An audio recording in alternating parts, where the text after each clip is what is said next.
मैं एक highlight of the show दे दूं पहले, जो कुलदीप यादव ने शे होप को बोल्ड किया है और जो वो ड्राइव करने गए, फिर वो देखते ही रह गए कि ये हुआ क्या। और ये मेरी उस बात को जो है ना सेकंड कर देती है कि जब मैंने कहा है कि कुलदीप यादव इस वक्त बेस्ट स्पिनर है। टेस्ट क्रिकेट में अभी उसे खुद को मनवाना है, but when it comes to white ball cricket definitely कि कुलदीप यादव बहुत स्किलफुल है और अब टेस्ट में भी वो रेगुलर पार्ट होगा, स्पेशली कि अश्विन वगैरह रिटायर हो गए तो अब वो स्लॉट जो है एक रिस्ट स्पिनर कुलदीप यादव को मिला। और मॉडर्न डे में एक भाई ने उस दिन थैंक्स पर सवाल भी किया था कि मॉडर्न डे क्रिकेट में जो है वो ज़्यादा लेगीज पर लोग नहीं जा रहे, यानी रिस्ट स्पिन पे नहीं जा रहे, लेफ्ट आर्म रिस्ट जैसे कुलदीप है या राइट आर्म रिस्ट, इस पर नहीं जा रहे लोग, फिंगर स्पिनर्स पर ज़्यादा जो है वो रिलाई कर रहे हैं। तो बहरहाल चीज़ों को आगे लेकर चलते हैं कि जिस तरह से बैटिंग परफॉर्मेंसेज दी आज वेस्ट इंडीज़ के बल्लेबाजों ने, स्टार्ट एथेनेस, जिसे मैं मजाक में अथानजे भी करता हूँ, एलिक एथेनेस जो है वो भी अच्छा लग रहा था आंखों को। ब्रैंडन किंग का बड़ा सॉरी डिसमिसल था, सिराज ने उससे पहले उसे कुछ ज़्यादा अच्छी गेंदें की थी, उसने लीव ही ऑफ स्टंप के तकरीबन अंदर पिच हुआ हुआ बॉल लीव कर दिया। शायद वो सोच रहा था साउथ अफ्रीका में बैटिंग कर रहे हैं हम, कि भाई साउथ अफ्रीका में बैटिंग हो रही है कि हम लोग जो है वो लीव करेंगे तो मामलात अच्छे हो जाएंगे, ठीक है, लेकिन ऐसा हो नहीं सका उनके साथ। तो ये एक बड़ा कहना चाहिए कि अनफॉर्चुनेट साइन था। उसके अलावा अगर आप बात करें तो आपने देखा ही कि जिस तरह बॉलिंग की, जिस तरह बुमराह ने राउंड द विकेट जाके लेफ्ट हैंडर को फिर आउट किया, तो यकीनन यार टू गुड ऑफ बॉलिंग थी इंडिया की और वेस्ट इंडीज़ के अगेंस्ट। रोस्टन चेस की टीम से आपकी कुछ एक्सपेक्टेशन ज़रूर बनी होंगी कि यार रोस्टन चेस जो है वो फला काम कर लेगा या इस तरह से चीज़ों को मैनेज कर लेगा, तो रोस्टन चेस कुछ करके जो है वो करने की बात ऐसे करेगा। बाकी मेरे आज के शो में एक छोटा सा कंपैरिजन है, यकीनन क्लिक बेट नहीं है वरना पहले भी लग सकता था। फरहान के ऊपर बड़ी बातें हुई, कपिल देव ने कहा कि मैंने इतने ईस्ट से छक्के लगाने वाला बंदा नहीं देखा, जो खुसूसन जसप्रीत बुमराह को देखें। जसप्रीत बुमराह के बैड डेज आते हैं ऑफिस में, लेकिन साहिबजादा फरहान ने पूरे टूर्नामेंट में जितनी बार इंडिया से मिले, यकीनन पाकिस्तान की बल्लेबाजी और फिर सर हारिस रऊफ का होना, ये सारी चीज़ें पाकिस्तान को एशिया कप कॉस्ट कर गया। लेकिन साहिबजादा फरहान एक ऐसा नाम था कि जिसने, मैं हमेशा आपको एक बात करता हूँ कि आप हालात वालात को छोड़े, जो क्रिकेट से जुड़े हुए लोग हैं वो अच्छे क्रिकेटर को पिक करते हैं या एबल क्रिकेटर को पिक करते हैं, उन्हें मालूम होता है कि इसकी जो क्लास है इसकी क्लास तक कोई आ ही नहीं सकता, ठीक है। तो मान लेना, तस्लीम कर लेना, अपने साथ इंसाफ करना होता है और अपने आप को धोखा दे देना ये बहुत गलत बात होती है। फिर तो आप कुछ भी नहीं करेंगे अगर आप अपने आप को सबसे पहले आप अपने आप को चीट करते हैं, फिर आप जाके किसी दूसरे को चीट करते हैं। भाई जो आपके अंदर है, जो आपकी स्ट्रेंथ है, जो आपकी स्किल्स हैं, आप उस पर फोकस कीजिए। और इसीलिए साहिबजादा फरहान और पाकिस्तान में बच्चा पूछ रहा है कि हमने 4 साल बाबर आजम को देखा, ये क्यों नहीं मारता था ऐसे बुमराह को? क्या जवाब देना उनको, बता दो। अब T20 क्रिकेट में भी वापसी हो गई है, पाकिस्तान के स्क्वाड पर भी बात नहीं की मैंने, इसलिए नहीं की कि भाई स्क्वाड पर बात नहीं करूंगा, मैच शुरू होने वाला हो उससे पहले स्क्वाड ऑटोमेटिक डिस्कस हो जाएगा। अभी बात चल रही है वेस्ट इंडीज़ वर्सेस इंडिया की, डेफिनेटली ठंडी सीरीज होती है, ठंडा टॉपिक होता है, लोग कहते हैं नहीं यार यूँ नहीं करो, ये मसाला, ये एडिट नहीं, भाई बहुत कुछ सीखने को होता है।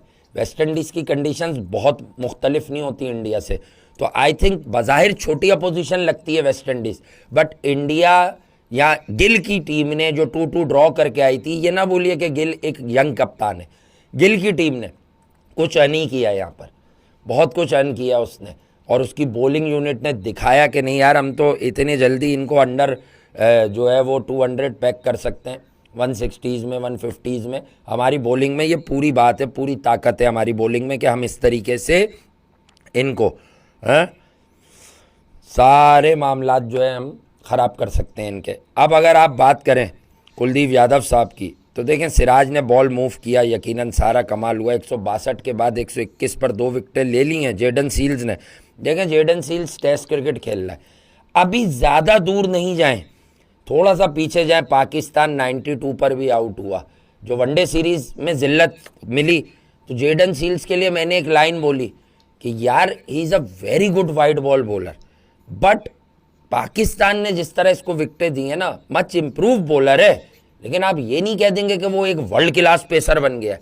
अब आपने देखा similar conditions test cricket, 1 wicket हथियाने में वो कामयाब रहा 8 ओवर में, ठीक है, इकोनॉमिकल रहा, इम्प्रूव्ड है।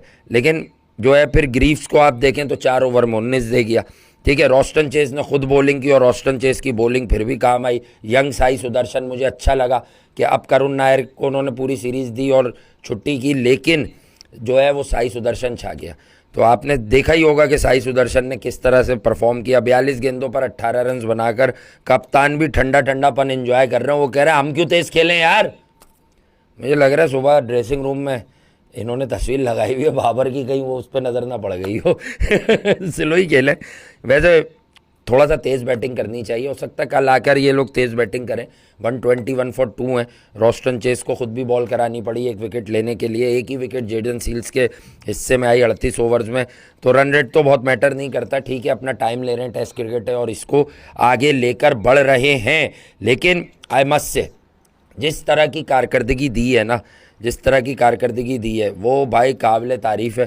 खिराज तहसीन पेश करना चाहिए आपको, क्योंकि अच्छी क्रिकेट है। जिससे मैच होता है आप उसी के बारे में बात करेंगे।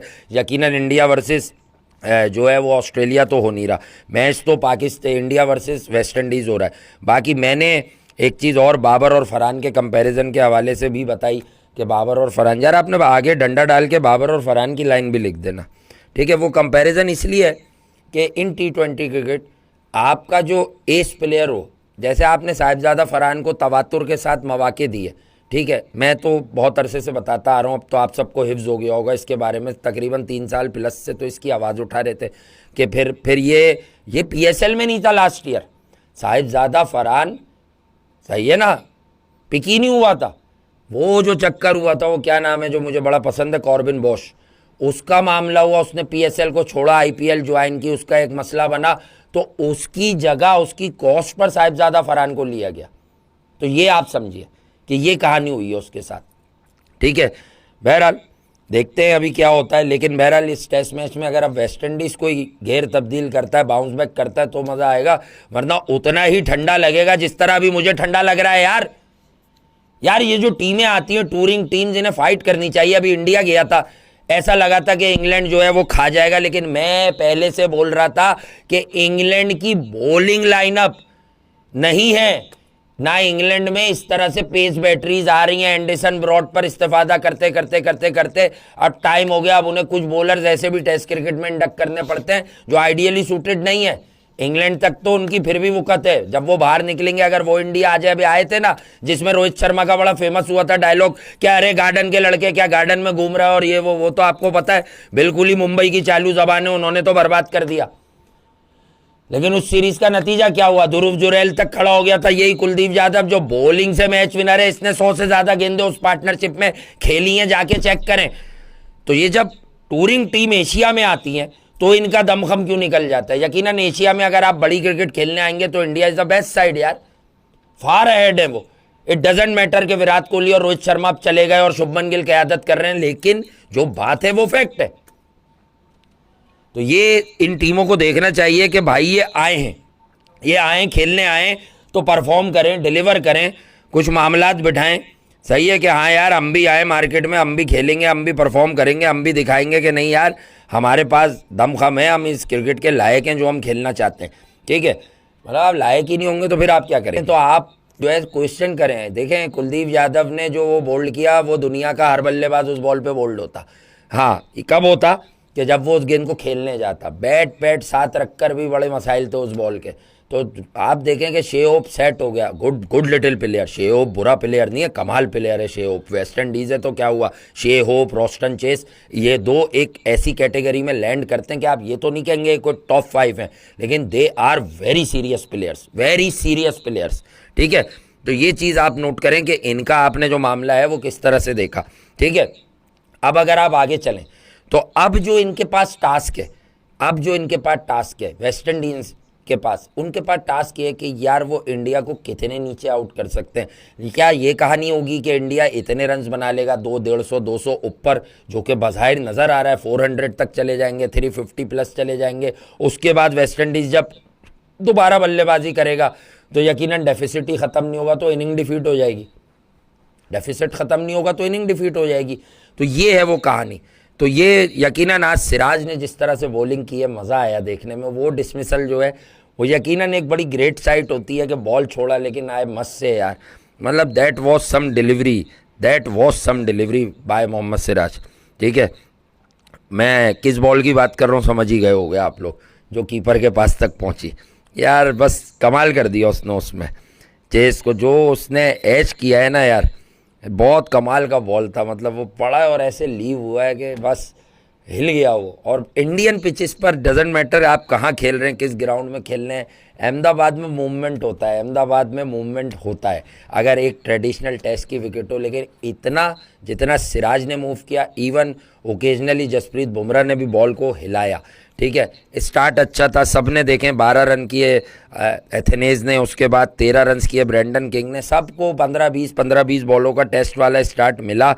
लेकिन Mohammed Siraj was the one के उसने किसी को सेट होने नहीं दिया इस विकेट पर, उसने किसी को सेट नहीं होने दिया। 43 पे 24 किए कप्तान ने, 36 पे 26 किए, 48 पे 32 किए। ठीक है, तो ये कहानियाँ भी जो है आपको पता है कि किस तरह से होती हैं। और बाकी मेरे पास थोड़ा सा कंपैरिजन क्या था, एक बड़ी सीरियस बात थी कि पाकिस्तान की क्रिकेट पर एक बात ये थी कि जिस तरह से लोगों ने आगा सलमान की बत्ती बनाई या फिल्म बनाई। ठीक है, अच्छा शाहीन शाह अफरीदी की कप्तानी की आवाज़ लग रही है।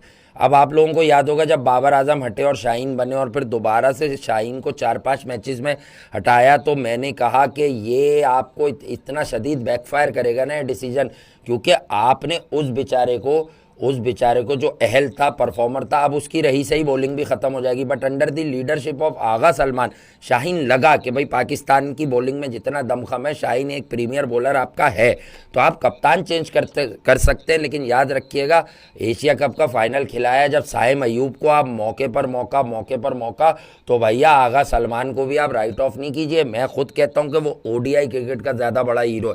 तो आपने एक बिला वजह की बात कर दी, अरे भाई वो इंडिया से आ रहा है, यहाँ आकर फाइनल गया है ना, ओ हारिस रऊफ, वो इंडियन क्रिकेट टीम से हार रहा है, वो अफगानिस्तान से नहीं आ रहा, वो यूएई से नहीं आ रहा, वो नेपाल से नहीं आ रहा, वो यूएसए से नहीं आ रहा। बस उसका कसूर ये था कि उसने मैच से पहले हारिस रऊफ के यूएसए वाले मैच की हाईलाइट देख ली होती, वो कभी बॉल नहीं देता इसको, क्योंकि ये ग्राउंड में जो बदमाशी कर रहा था एक मैच पहले, तब भी पिट रहा था हारिस रऊफ। अभिषेक शर्मा मार रहा था इसको, मार रहा था नहीं मार रहा था, तो कम से कम हेड डाउन करके तमीज से बॉलिंग तो कर लेते तमीज से तो कर लेते। फिर आ जाए आप उधर अपना वो क्या नाम है उसका, पंचर ट्यूब जो है अपनी साइम अयूब, पंचर ट्यूब। बच्चे कॉपी कर रहे हैं मेरी लाइन, लेकिन दूसरी तरह से कर रहे हैं कि अपनी लगे। कोई डायरेक्ट पंचर ट्यूब लिख रहा है, मजाक है ये, कोई ऐसी बात नहीं है इसमें। कोई लिख रहा है साइकिल की ट्यूब, कोई यूं कोई यूं कोई यूं। मैंने कहा चलो कर लो, बहुत सारी चीज़ें कॉपी होती रहती हैं, तुम भी कर लो, क्या होता है, क्या जा रहा है। तो साहिबजादा फरहान के लिए अगर हम आवाज़ लगा रहे थे तो हमें पहचानना आता है भाई। हाँ, एक बात मैं हमेशा कहता हूँ कि देखें आँख पर शुबा नहीं, अगर कोई बंदा 12 कर भी आउट हो तो वो देखा करें कि वो खेल कैसा रहा है, या जो उसके बारे में बताया गया ऑन द अप कैसा है, फला भाई साहिम अयूब भी सीरियस टैलेंट है, लेकिन somehow I have a very strong feeling. मैं इसलिए एशिया कप नहीं उस ट्राई सीरीज़ से बता रहा था कि यार ये सस्ता अभिषेक शर्मा जो चल रहा है हमारा, ये बॉलिंग ज़्यादा अच्छी कर रहा है भाई, बैटिंग में इतना ज़्यादा डीप नहीं सोचते। बात ये कि जो दुकानें लगती हैं ना कि मैं यूँ नहीं यूँ कर लूँ, मैं यूँ नहीं यूँ कर लूँ, इसी से आदमी पहले मरना शुरू होता है, इसी से पहले मरना शुरू होता है। ओ भाई एक बात पर स्टिल रहो, अटल रहो, ख़त्म रहो, सूनर देन लेटर जब किसी जगह पर कंसिस्टेंटली खड़े रह जाओगे तो फिर वो चीज़ हो ही जाएगी ना। तो अपने गेम पर नहीं खड़ा रह रहा वो, अब वो बहुत ज़्यादा सोच रहा है, वो कभी ये सोच रहा है कि मुझे थोड़ी बॉलें कंज्यूम करनी चाहिए, मुझे यूं करना चाहिए, मुझे जो है उसके बाद स्ट्रोक्स पर जाना चाहिए। किसी दिन आता है तो वो सोच के आता है कि यार मैं पहले बॉल से ही ऑन द अप भी मार दूं तो ये कर दूं। नहीं, जो तुम्हारा नेचुरल है, अगर जाओ बॉल मिलती है, ज़बरदस्ती बल्ला नहीं चलाओ ना। What he did to Hardik Pandya, opening encounter जो हुआ था, 3 मैच आ रहा है पाकिस्तान इंडिया से, तीनों बार आ रहा है। हाँ, ये डिक्लाइनिंग वाली बात आयुष तुम्हारी इसलिए ठीक है कि ह्यूज डिक्लाइन, कि अगर 3 बार मौका मिला तो वो छोड़ो हारिस रऊफ का एक्सक्यूज़, वो 24 अंडे गए तेल लेने, लेकिन वो कम से कम एक बार तो मैच अपने नाम करना चाहिए था।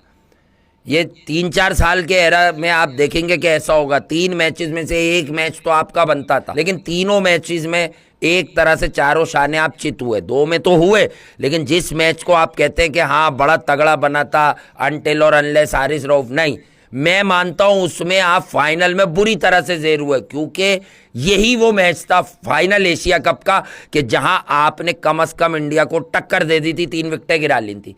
लेकिन उसके बाद कोई सर्टन प्लान नहीं था। जिस तरह से संजू और तिलक गेम को लेके चल रहे थे, उनके पास मेथड था, वो अपने मेथड से गेम को आगे बढ़ा रहे थे। सही है ना? तो मेथड से आगे बढ़ा रहे थे और आप इस चक्कर में दिखे ही नहीं कि आप किसी की विकेट हासिल कर लें। आप इस चक्कर में दिखे ही नहीं कि आप किसी की विकेट हासिल कर लें। ये था भाई मेरे हिसाब से आपका असल जो डाउनफॉल था ना भाई, वो ये था।